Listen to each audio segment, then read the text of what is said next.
மதுரை மேற்கு தொகுதியில் போட்டியிடும் அதிமுக வேட்பாளர் செல்லூர் ராஜு தாராப்பட்டி உள்ளிட்ட பகுதிகளில் தீவிர வாக்கு சேகரிப்பில் ஈடுபட்டார். திறந்தவெளி வாகனத்தில் வீதி வீதியாக சென்று இரட்டை இலை சின்னத்திற்கு ஆதரவு திரட்டிய அவருக்கு கிராம மக்கள் உற்சாக வரவேற்பு அளித்தனர். புதுக்குளம் பகுதியில் பேசிய அவர், அதிமுகவில் சாதிய பாகுபாடு இல்லை என்றும் சபாநாயகர் என்ற உயர்ந்த பதவியை பட்டியலினத்தவருக்கு வழங்கி அழகு பார்த்த கட்சி அதிமுக என்று நெகிழ்ச்சியுடன் குறிப்பிட்டார். அது அண்ணா உருவாக்கின திராவிட முன்னேற்ற கழகத்தில் இன்னைக்கு ஜாதியை பார்த்து ஓட்டு கேட்கறவங்கள தேர்தல் வேட்பாளராக நிறுத்தி இருக்கிறாங்க. நம்ம அண்ணா திராவிட முன்னேற்ற கழகம் ஒண்ணுதான் ஜாதி மதத்திற்கு அப்பாற்பட்ட ஒரு இயக்கம். ஒரு ஆதி திராவிடரை சபாநாயகரை ஆக்கி அனைவரும் அமைச்சர் முதலமைச்சர் கூட வணங்கிட்டு தான் உட்காரணும்.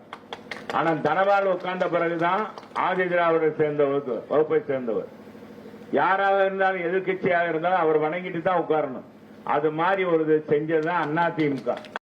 1,28,00,000 மனங்களை வென்ற தந்தி டிவி யூடியூப் சேனல். தவிர்க்க முடியாத தம்ப்நெயில், கலக்கலான கான்டென்ட்ஸ். நீங்களும் இந்த குடும்பத்தில் இணைய இப்பவே சப்ஸ்கிரைப் பண்ணுங்க.